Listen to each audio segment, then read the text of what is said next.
right? So because why? It has to fit prophecy, so that everybody can see this is the woman. This is what the scripture says who the woman is. Like the color red and white. Yeah, red and white. And the riches of all the world. Yeah. Because they robbed Yeah, everybody. the Roman Catholic Church got everything. They're worth, trillions and trillions of dollars, right? They got everything. Remember, the Vatican is known as a country now, right?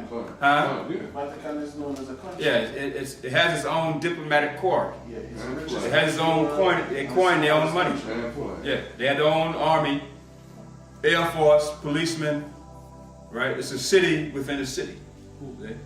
The Vatican City. Vatican. Yeah. Well, as you read in Revelation 17, something's going to happen to this woman. This woman's going to be destroyed. By who? The 10 horns. The 10 horns is going to destroy the woman, the scripture says. All right? And then as you read, right, the 8th verse, Yeshaya, read the 8th verse. The beast that thou sawest was, and is not, and shall ascend out of the bottomless pit, and go into perdition. And they that dwell on the earth shall wonder, whose names were not written in the book of life, from the foundation of the world, when they behold the beast that was, and is not, and yet is. Right, see? So this is the beast, right? That was and is not, and that thou sawest was and is not, and yet is. Understand? So the beast is the same, has the same vibration, same spirit and everything, all the way back from Nimrod up until today. Understand? It's the same beast. Was, is not, yet is. Understand? But it's not going to be revealed until it's time now. Understand? So, and it's going to come from the bottom, it's going to send out of the bottomless pit. And the bottomless pit is a real bottomless pit. Right? Scriptures tell you that's the abode of where demons dwell in the spiritual world. So if the Most High want, why can't he call forth a spirit from there to be the Antichrist, to be born and be the Antichrist? Why can't he do that? He can do that. Why can't he call spirits from there to come and play the part of the devil in the flesh? Why can't he do that? Bottomless pit is real. It's in the spiritual world, it's real. It's a bottomless pit. Satan's going to be sent back there in the end. For 1,000 years, he's going to be sent back. Because Yahweh Shai going to put a chain around him, lock him up, and throw him back in the bottomless pit for 1,000 years. Yeah, it's like he's going to be in prison. But at the end of the 1,000 years, Satan's going to be released from that bottomless pit. So, why can't the Most High take spirits from there and bring it into the earth, to be born into the earth, and then grow up as the Antichrist? You can do that. See? From the bottomless pit. Alright? And then it says, and then the 9th verse, And here is the mind, which hath wisdom. The 7 heads are 7 mountains, on which the woman sitteth. how about that? There's 7 mountains on which the woman sitteth. And we named those 7 mountains, right? Egypt, Assyria, Babylon, right? And then you have Greece, Roman Empire, right? Roman Empire. The woman sitteth on top of these. Go ahead, up. And there are 7 kings. Oh, then there are 7 kings. Now it's giving you individuals, isn't it? First there's 7 mountains, which they are like empires, world empires, but then it breaks it down to 7 kings. Then it says what? 5 are fallen. 5 are fallen already. Go ahead, up. And 1 is. And 1 is. That means the Antichrist would come in reincarnation 7 times. You understand? He would come 7 times in the reincarnation. Everybody's reincarnated, correct? You're reincarnated, everybody's reincarnated. So is the Antichrist. He was these different men, because we know he was Nimrod, right? And he was these different men through history. Antiochus. He could have been Antiochus, because Antiochus had those tendencies. Hitler? You don't think? I don't know about Hitler, but I do know he could have been Nebuchadnezzar, Yeah. right? And King Etbaal. You got to read up about King Etbaal. He was the king of Zidon. He was Jezebel's father. Oh, I mean, You read the history. I know Judge. He was wicked as hell. But you got to read up about him. It's in the scriptures, yeah. He couldn't have been Hitler because, like you said earlier, he has to come back. Right. Like Right. it says, the prophet is subject to the prophet. Right. He has to come back as that Right. man. Right. And so he was these different men throughout history. You could put Herod in there too. He could have been, but still. Herod and Antiochus. And Antiochus, yeah. Antiochus, Yeah, definitely. yeah. Antiochus, definitely. And he was a And when I wrote the paper, I put Herod too. Herod sent the order out to kill all the firstborn from 1 to 2 years of age. So that's a wicked thing. And remember the Pharaoh, Akhenaten, wicked as hell. He was the one that turned Egypt into a monotheistic society when they had many gods. Akhenaten said, "No, I want one God," and he called it Ra, the sun god Ra, or Aton. Understand? Same thing, both of them, same thing. Yeah. So they say Obama comes from that lineage. That's what they say, from Akhenaten's lineage, right? So he's these different men throughout the history, all right? And so, but then it said one is. See? So one, during the time John was writing that, one was. At that time, John was writing the book of Revelation. Oh, Nero? At that time, I think it was Dominican. Remember, it was Rome. It was under. John was in prison or isolated on the island of Patmos during the Roman Empire, right? And not around 96 A.D. I think Dominican was the emperor at that time. So it said one is, and then it says what, Yeshai? And the other is not yet come. Yeah, the other is not yet come. So that means he would come in these times. So right, so it couldn't be nobody before Right. that. It would have to come in these times. Right. Go ahead, Al. And when he cometh, he must continue a short space. And the beast that was, and is not, even he is the eighth, and is of the seventh, and goeth into perdition. How about that?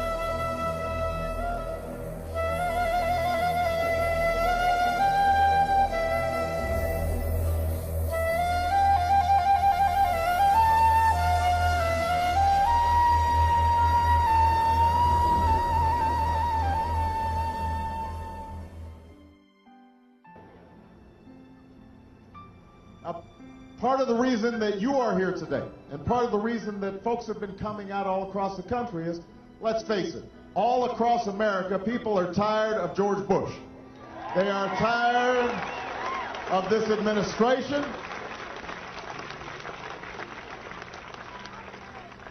They are tired of my cousin, Dick Cheney.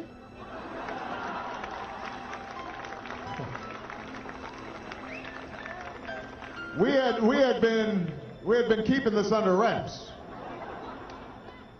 Yeah, everybody's got a black sheep in the family.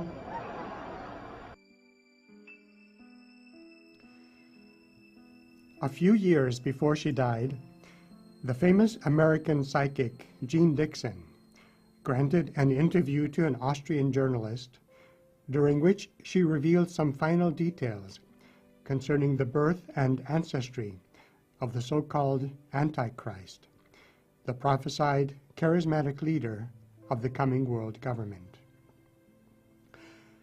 According to her visions, he would, on his mother's side, be of Davidic lineage, and his father's bloodline would be related to the ancient Egyptian pharaoh, Akhenaten. During the presidential campaign of 2008, information began circulating according to which Barack Obama was distantly related to George Bush and Dick Cheney, and even Bill Clinton, through his mother, Anne Dunham. She apparently was a descendant of an ancient bloodline to which an unusually large number of top American political leaders and presidents, past and present, as well as the royal houses of Europe, can trace their ancestry. This bloodline had its European roots in the famous Merovingian dynasty, named after Merovech, who was king of the Salian Franks during the first half of the 5th century AD. Under Merovech's leadership, the Salian Franks became the dominant Frankish tribe and founded an empire which reached its height during the reign of Charlemagne. The Merovingians formed alliances and intermarried with all the major royal houses of Europe.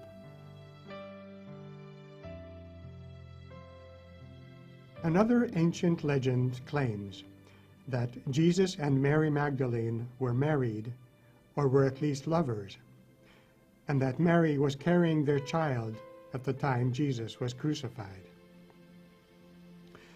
Joseph of Arimathea, who was a successful merchant with connections throughout the Mediterranean area, became Magdalene's guardian and brought her to southern France to protect her and the child from the persecutions of the early Christian era.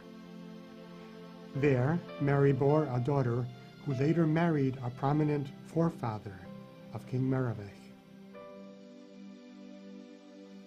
Details of the arguments supporting the alleged truth of this legend were published in 1982 in the best-selling book The Holy Blood and the Holy Grail, and were later further popularized in the controversial book and film The Da Vinci Code.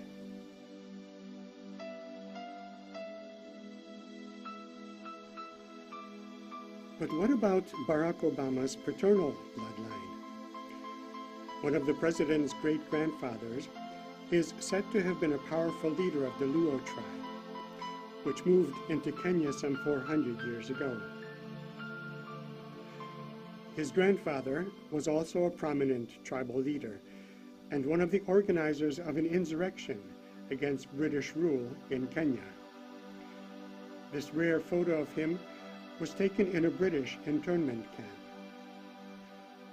He converted to Islam and took on the name Hussein, which was passed on through the generations and is the source for Barack Obama's middle name. Obama's father was a member of the Kenyan ruling class and descended from one of the most powerful of the North Central African tribes. Many members of the ruling classes of that region take pride in the tradition that they are of the same bloodline as the pharaohs of Egypt.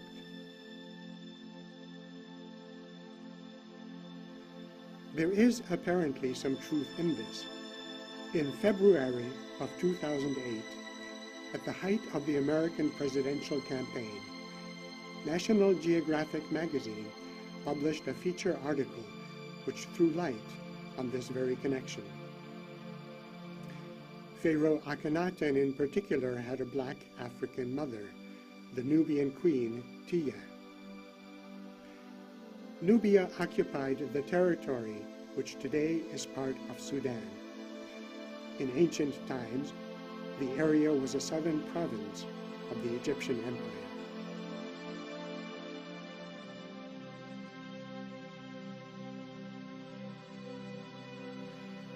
Obama's paternal family are members of the Luo tribe. The Luo are a Nilotic people descended from pastoral nomads who migrated south from Sudan to the land around Lake Victoria near the end of the 15th century. The Luo can trace their ancestry back to several powerful ancient tribal families, which were part of the genetic admixture that included the Nubians of the Egyptian imperial era. So there seems to be a definite genetic connection between Barack Obama's paternal ancestors and the pharaoh Akhenaten. It is in any case quite interesting when comparing a photo of Barack Obama with a bust of Akhenaten that one can't help but notice what would appear to be a remarkable family resemblance. Akhenaten is one of the cult figures prominent in various esoteric and elitist ideologies. It seems therefore to be no accident that an apparent descendant of Akhenaten's bloodline has been chosen to be the figurehead of the coming world government, just as Jean Dixon had predicted. In her famous book, My Life and Prophecies, which was first published in 1969, Mrs. Dixon gives some further details of the life and career of the world leader she interprets to be the Antichrist. She describes a vivid vision she experienced in February 1962. I saw an endless desert scene broiled by a relentless sun. The sun's rays parted, facilitating the appearance of an Egyptian pharaoh and his queen. I immediately recognized her as Queen Nefertiti. The man with her I took to be her husband, reported by history to be Akhenaten, the so-called heretic pharaoh. Holding hands as lovers do, they emerged from the brilliant rays, majestic in their bearing. My eyes were drawn to Nefertiti and the child she tenderly cradled in her other arm. I then became aware of a multitude of people. It seemed as though the entire world was watching the royal couple present the baby. By now, he had grown to manhood. Simultaneously, suffering people of all races knelt in worshipful adoration, lifting their arms and offering their hearts to the man.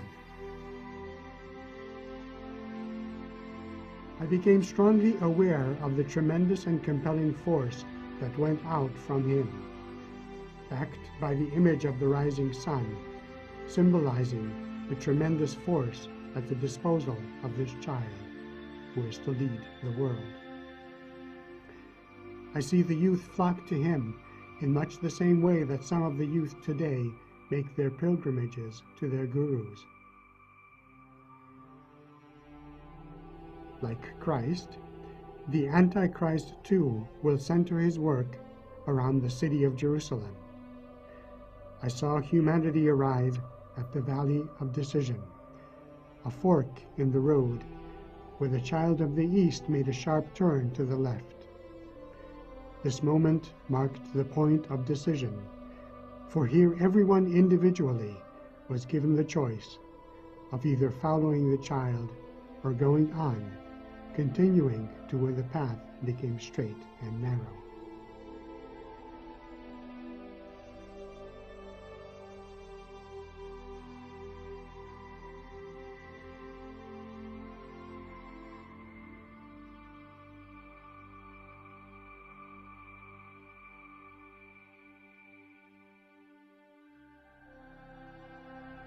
The detail Mrs. Dixon gives concerning the city of Jerusalem parallels corresponding passages in the biblical prophecies, and is particularly relevant as it points to one of the most important missions Barack Obama will accomplish, a mission for which he was carefully chosen.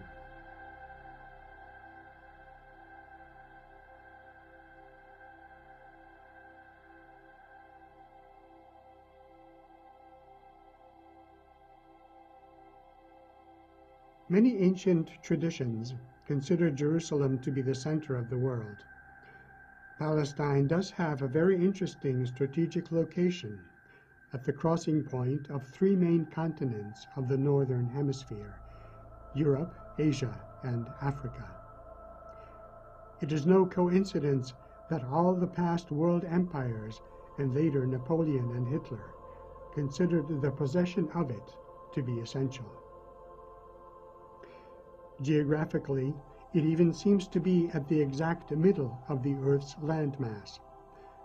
Jerusalem is also considered holy by the world's three major religions, so its strategic and symbolic significance is greater than that of any other location in the world. The Temple of Moses, reconstructed by King Solomon after its first destruction, seems to play an especially important role in many esoteric traditions. It is a prominent element in the teachings of Freemasonry, for example. Sir Isaac Newton, the great scientific theoretician and mathematician, was deeply interested in esoteric teachings. He meticulously studied the Temple of Solomon and illustrated its symbolism in great detail. The place in Jerusalem where the temple and the priestly compounds once stood is now occupied by the Dome of the Rock and the Al-Aqsa Mosque, two of the most sacred Islamic shrines. It is from here that Muhammad is believed to have ascended to heaven after his death. The Wailing Wall, at which devout Jews pray, is a remnant of a retaining wall of the mount where the Temple of Solomon once stood. The Orthodox Jews believe that they are still obligated to perform the sacrificial temple rituals in adherence with the instructions of Moses, and so cannot truly fulfill the tenets of their religion until the temple in Jerusalem is rebuilt. They have detailed architectural plans for its construction and have already prepared the priests' robes according to the Old Testament descriptions. But of course the temple cannot be built unless something occurs which under the present political situation would be tantamount to a miracle, a solution to the Middle East conflict. The situation will develop into a crisis of global proportions, bringing the world to the brink of a nuclear holocaust. It will require the intervention of a miracle worker to broker a lasting peace. That miracle worker has already been brought onto the scene of world history. His name is Barack Hussein Obama, an American president with a Muslim background, whom all parties involved in the Middle East conflict can accept as a negotiating partner, and who will accomplish that of which no one previously had been capable, the task of bringing about a lasting solution for that perpetually seething conflict, which has been the main source of global instability for the past 60 years.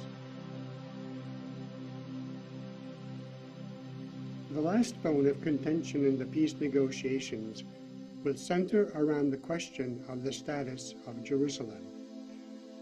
The historic old city with its holy sites will be placed under the mandate of the United Nations as a unique treasure belonging to no one country, nation, or religion, but to all of humanity, as a universally esteemed symbol of mankind's cultural and spiritual heritage.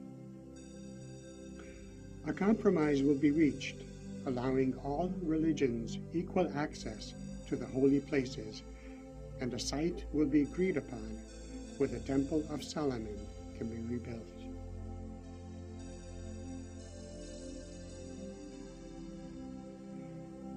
This diplomatic miracle will catapult Barack Obama to the status of a savior in the eyes of all peoples of the earth, putting him into the position of convincing the world to begin implementation of the next essential step in creating a united planet and a world government, the establishment of a strictly regimented, computerized, cashless economic and social system, allowing the fair, equivocal, and stringently controlled distribution of global resources. the New World Order.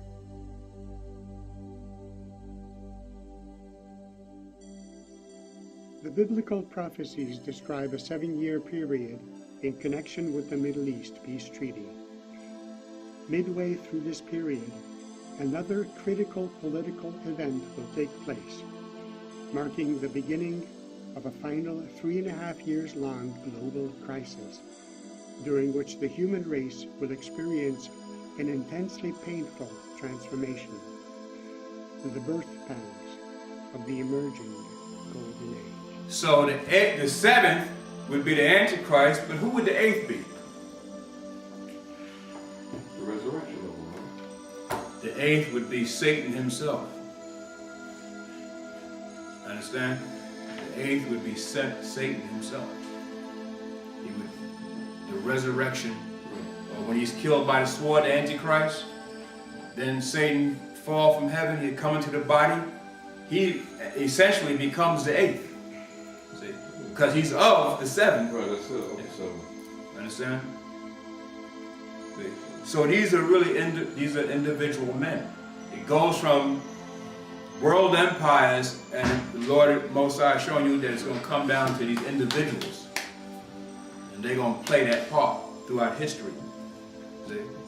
And if you notice that you name the ones like Matthew would name Antiochus, Herod, you go back, you start, and then you can start with Nimrod, Nebuchadnezzar, King Atbaal, and Akhenaten, right? Even the Pharaoh of the Exodus. They all had a disdain or a total hatred for Israel. I mean, they did things, that exceed what other empire did to Israel. They went to a different level where they tried to wipe out the whole, So they had like Antichrist tendencies. Understand? When you read up about it, you got to read up about it. You know what I'm saying? You got to read up about it. And they went way far beyond. So they had a tendency in them that no other king had. Even though we were in captivity and a lot of, but these men just went way beyond, what they were supposed to. So, and then just a couple more, and that'll be it. Let's say Daniel 7 and 8.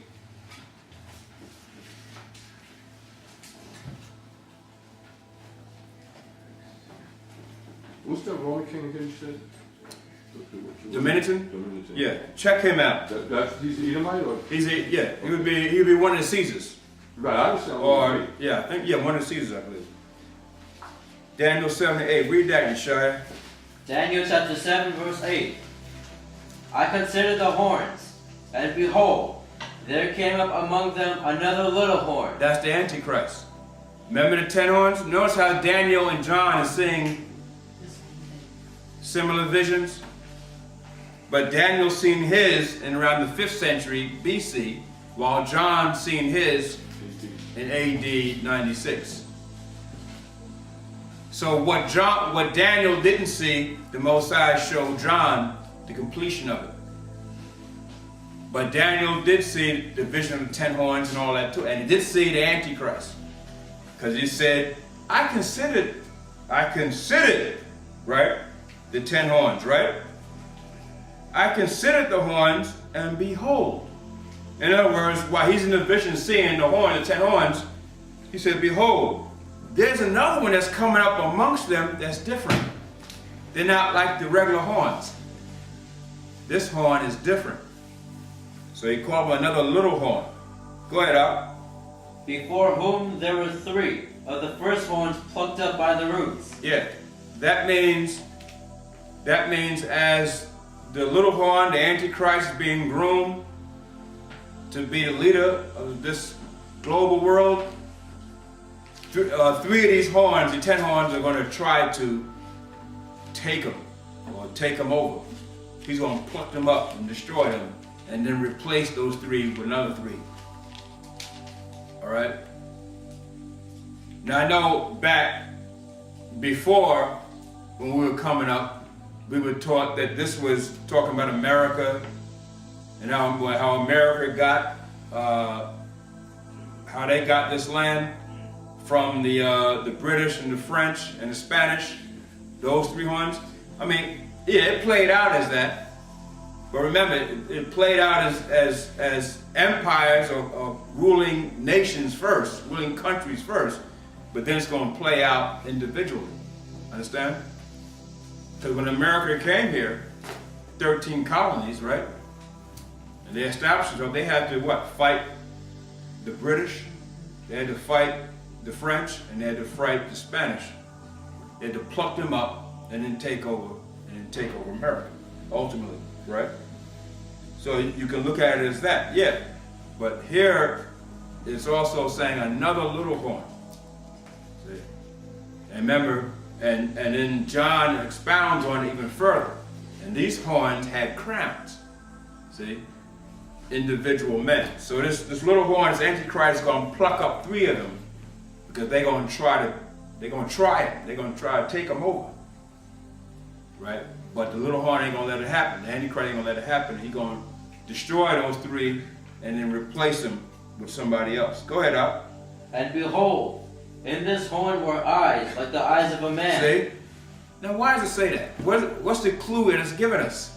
As a person. It's a person. That's the clue that it's giving us. So Daniel's seeing this is an individual. Understand? It's an individual. It's eyes of a man. It's a man. Which we see in Revelation. It's a man. See? Eyes of a man. Go ahead. And a mouth speaking great things. See? Same thing. What does Revelation say? Words of blasphemy. It's the same thing. Great things. Revelation says words of blasphemy. It's saying the same thing. Lies really means lies. Mother Nature brought hurricanes saying, no, it didn't. The Most High. See? But these are lies. Understand? So, as you see, the Most High is showing you that he's bringing this thing down to the climax. Understand? It's coming down to the climax. Go ahead, up. I beheld till the thrones were cast down, and the ancient of days did sit, whose garment was white as snow. This is the Most High. The thrones were cast down. Ancient days this is the Most High. Go ahead. And the hair of his head like the pure wool. Showing you he's a black man. He's a so-called Negro, right? The Most High is a Negro. That's the clue that it's giving you. That he's a black man. He had hair like lamb's wool, right? Go ahead, up. His throne was like the fiery flame, and his wheels as burning fire. Right. And so that this is the Most High. So Daniel beheld as all these thrones were cast down. Who sat? The Most High sat. See? Showing you that the Yahushua said we're going to take the kingdom and then we're going to rule it forever and ever and ever. Yahushua. See? The Spirit of the Most High. And then the last one, Daniel 8:23. Daniel 8:23. Get that, Yeshua.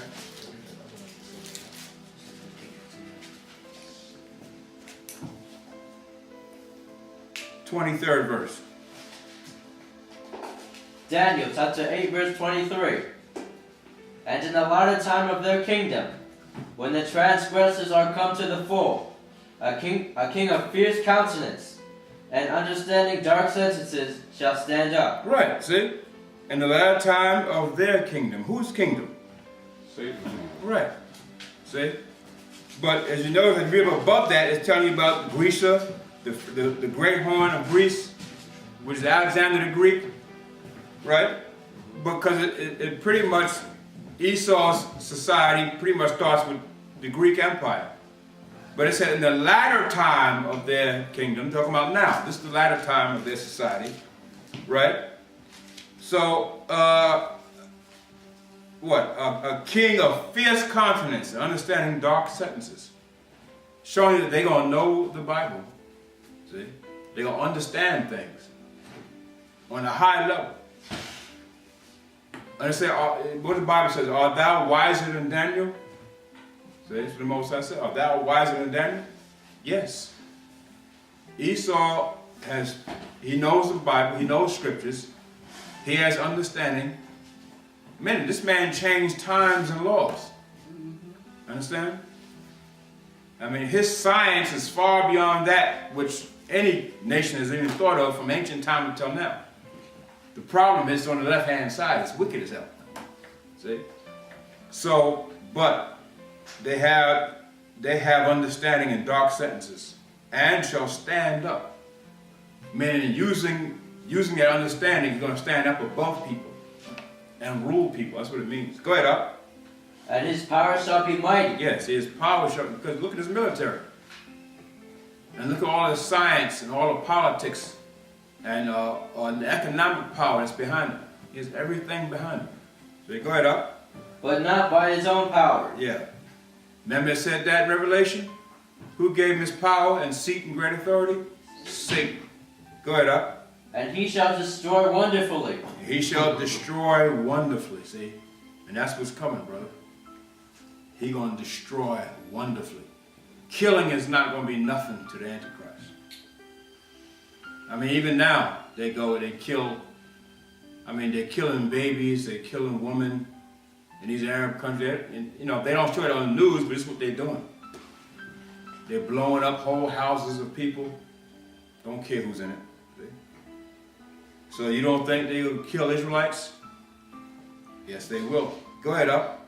And shall prosper and practice, and shall destroy the mighty and the holy people. Yeah, see? Shall prosper and practice what? Yeah. Killing, witchcraft, sorcery. See? And it shall prosper for them. This is why they think they're not going to lose. Because it works for them. They are successful in doing it. Go ahead, up. And through his policy also, he shall cause craft to prosper in What his hand. policy? His political process, right? Go ahead, up. Huh? It's democracy and it's republicanism. Yeah. He shall cause craft to prosper. Right. Why is it called a craft? Because you have to work it. You have to work. Yeah. Practice it. You have to Work practice it, Practice, work it, work, yeah. and you gotta work. Put it into action. Effect. Yeah. So all his wicked penal codes and laws and all that, he has to put it into action. But the thing is, he says he shall prosper in doing it. It works for him. Yeah. As wicked as it might be, the bestiality bill. Well, you know, there are people in the military actually doing it. So it's okay. They see a goat over there and go lay with the goat. Is anything going to happen to them? No, because the law says you can lay with a goat. See? When they signed, right after Barack Obama got reelected, I think it was Maryland and Maine, right? Yeah. Signed a gay marriage bill. Right after, the day after. Washington State, too. Yeah, Washington State, day after. And what you have? All these thousands of homosexuals getting married. See, they practice it. And it's going to go forward. More states are going to do it. So Yeah. it's in the 30 states already. 30 states? Like 31, Wow. 32 Yeah. states. Oh, wow. So, okay, go ahead, up. And he shall magnify himself in his heart. Yeah, see, in his heart, meaning he's going to do what his heart desires. See? And because he's, of course, from Satan, his heart desires everything, and it's going to be wicked. It's going to be evil. See? Go ahead, up. And by peace shall destroy many. See? And the brother said about Antiochus, how did Antiochus come in? By peace. So he's going to use that same method. See? The same method. This modern day Antichrist is going to use the same method Antiochus did. And by peace, he's going to destroy many, mainly Israelites. Because our people are the ones looking for peace all the time. In the time of war, we're looking for peace. So it's really going to hurt them. Go ahead. No, I was just going to say, like you said, peace. He comes in and bow down to the Pope, bow down to the Queen, bow down to the Arabs, and you know that's what he does, bring in soft stuff to them. Right. How about that? Okay, go ahead. I'll finish that. He shall also stand up against the Prince of Princes. Yeah, see? And so, right. They're going to try to fight Yahushua. They have their military really set up to fight Yahushua. Star Wars. Especially their ICBM missiles. Star Wars. They got it already out there in outer space. Right? Their satellites and their ICBMs placed in outer space towards outer space. But they'll tell you, well, listen, we got it in case of meteorite coming. The meteorites are coming. So don't think that's literal too in the scriptures. It says great mountains shall fall out the sky. Come on, meteorites gonna come into the earth and destroy cities and so forth. That's real. That's literal. So Esau got his missiles facing outer space. So when these meteorites come, he gonna shoot his missile to try to destroy it. He knows Yahushua is coming. And then when he see the angels and stuff coming, he gonna try to shoot missiles at them. But you know the angels, they eat missiles for breakfast. You know what I'm saying? So it's not gonna help. But so he shall try to fight against the prince of princes, or stand up against it. But it's not gonna work. Go ahead, Up. But he shall be broken without hand. There you go. See, he shall be broken without hand. See? So this just gives you an idea that showing you the rising up of the Antichrist in these last days. He's going to be groomed to come in these last days. Now, you know, in my opinion, it's Obama. A lot of brothers don't think so, but that's just my opinion. But he got all the tendencies. See? He got the charisma. He got the flattery. Understand? He's a Harvard grad, Columbia grad, lawyer, attorney. Understand? So he has all the makeups. You know what I'm saying? He's a Freemason. He's a 33-degree Mason. Understand? Just got made too. Studying witchcraft, all that stuff. Understand? Winning Nobel Peace Prize. Right. So much people. He's homosexual. Sure. You know what I'm saying? All that stuff. You know, and of course he married an Israelite. The Antichrist would do that. He married an Israelite. Akhenaten married an Israelite woman. All right? When you read the history about Akhenaten, he had an Israelite woman to wife. He had one of his own kind to wife at first, but then he did away with her and married an Israelite woman. Right? So what was he from? Akhenaten, he was a pharaoh. He was a pharaoh of Egypt. And so Barack Obama has all, and then of course his lineage goes back to you know, the pharaohs and Nimrod. It goes all the way back. Understand? And so his father is a Hamite and his mother an Edomite. And so he crosses all lines of race and religion. He's a Muslim, Christian, his mother's Jewish, his father Hamite, Muslim, whatever. Probably voodoo. See how he can go into all the religions? Yeah. You know what I'm saying? That's All the races, he Yes, can go into this, understand? Because he embodies all of that. That's what the Antichrist would do. He would embody all of that. See? Even, Yeah. even election, Romney get beat more than any other American president. Right. Obama beat him badly and popular vote like 50 million or something. Yeah. Yeah. So for this second term, the country is in recession and all that, he still come out and win at a higher rank than 4 years ago. And 4 years ago. Romney get Right. beat more than McCain. Right. How about that? Yeah, but Cross out. yeah, and if he is the Antichrist, that would mean within the next few years, all those policies that they said it's not going to work or it's not working, it's going to prosper. You're going to It's prosper. going to bring the jobs back and it's going to Right. bring America back up to the top. Exactly. And that's going to pump him up in his heart, Right. making it easier for Satan to enter. Right. And which you can see that.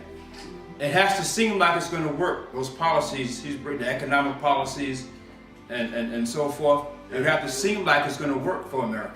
And it They're will. not gonna work. Yeah, it will for, you know, 6 months or whatever. It will. Fool everybody. Because it's going to, the great delusion. It has to fool everybody. Remember, he come out and said on Tuesday, he ain't going to resign the Bush Right. plan to tax the rich. Right. So then these are the money going pushing the financial aspect of it over there. Right. You can say he ain't signing no more bill for the rich. More Right. money. Also, he has to come out and make it appear like he has a cure for great diseases and so forth, like AIDS. And these diseases are uncurable diseases. He's going to come out and all of a sudden the cure is going to be there. That's given by the Most High. You can't cure.